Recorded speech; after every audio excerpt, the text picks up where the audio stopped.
এই 15টি কাজ আপনার মা-বাবার সাথে করলে আপনার সন্তান আপনার সাথে করবে। ঘরে ফিরে আগে মা-বাবার সাথে দেখা করুন, সালাম দিন, কুশল বিনিময় করুন। কিছু সময় তাদের সাথে গল্প করুন। আপনার সঙ্গ তাদের অনেক আনন্দ দেবে। বাইরে বের হওয়ার সময় কোথায় যাচ্ছেন বলে যান।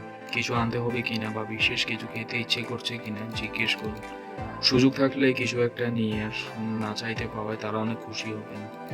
নিয়মিত তাদের শারীরিক অবস্থার খোঁজ খবর নিন। অসুস্থ হলে চিকিৎসা ও সেবার ব্যবস্থা করুন। বয়স বাড়লে মানুষ দ্বিতীয় শৈশবে চলে যান। তাদের শিশুসুলভ আচরণে অধৈর্য বা ক্ষুব্ধ হবেন না।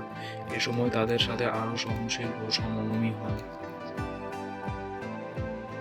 মতের অমিল হলেও মা-বাবার সাথে তর্ক করবেন না। তাদের সাথে ধমকের সাথে কথা বলবেন না। প্রশ্নের জবাব বিনয়ের সাথে দিন।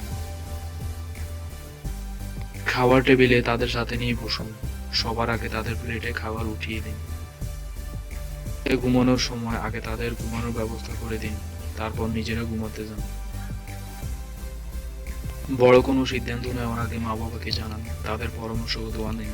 মনে রাখবেন, আপনার ধ্যান ধারণা সমকালীন হলেও জীবন ও জগৎ সম্পর্কে তারা আপনার চেয়ে অভিজ্ঞ। বাসায় কোনো অনুষ্ঠানের আয়োজন করলে তাদেরকেও সম্পৃক্ত করুন। বৃদ্ধ হয়েছেন বলে তারা এখন বোঝা, অপ্রান্তীয়, বাসার কারো আচরণে যেন তা প্রকাশ না পায়। মা ও অবসরপ্রাপ্ত বাবাকে বিনয়ের সাথে নিয়মিত হাত খরচ দিন। সাপ্তাহিক ছুটির দিনে আপনার ব্যক্তিগত কাজের ফাঁকে তাদের জন্য সময় রাখুন। তাদের পছন্দের খাবার রান্না করুন বা তাদের নিয়ে বেড়াতে যান। মেলা, উৎসব, দাওয়াতে তাদেরকে সঙ্গে নিন। গুরুত্বপূর্ণ বা পারিবারিক বিষয়ে তাদের সাথে আলাপকালে আগ বাড়িয়ে কথা বলবেন না। তাদের সিদ্ধান্ত, উপদেশ, নির্দেশ আপাতত অপছন্দ না হলেও তাৎক্ষণিক প্রতিবাদ বা প্রতিক্রিয়া ব্যক্ত করবেন না। কোনো অন্যায় বা ভুল হতে দেখলে বিনয়ের সাথে তা বুঝিয়ে বলুন। তাদেরকে শুধরে নিতে সাহায্য করুন। জীবন সন্তানের কাছে থাকার আকুতি তাদের কাছে সবচেয়ে বেশি থাকে। এ সময় তাদেরকে গ্রামে বা নিজের থেকে দূরে শুধু গৃহকর্মী দিয়ে পরিবেষ্টিত করে রাখবেন না। শিশু বয়সে আপনাকে তারা যেভাবে আগলে রেখেছিলেন, তাদের শেষ বয়সে আপনি তাদেরকে সেভাবে আগলে রাখুন। বোঝা মনে করে তাদেরকে বৃদ্ধাশ্রমে পাঠানোর কথা বলেও চিন্তা করবেন না। জীবন যেমন স্বাভাবিক, মৃত্যু তেমন স্বাভাবিক। জীবন যেমন সম্মানজনক, মৃত্যু তেমন সম্মানজনক হওয়া উচিত। তাই মৃত্যু পথযাত্রী মা-বাবাকে লাইফ সাপোর্টে ঢুকিয়ে নির্জন সেলে একাকী ফেলে রেখে তাদের অসম্মান করবেন না। তাদের জন্য সবচেয়ে সম্মানজনক মৃত্যু হচ্ছে আপনার কোলে মাথা রেখে, আপনার হাতে হাত রেখে পরম প্রভুর নাম নিতে নিতে শেষ নিঃশ্বাস ত্যাগ করা।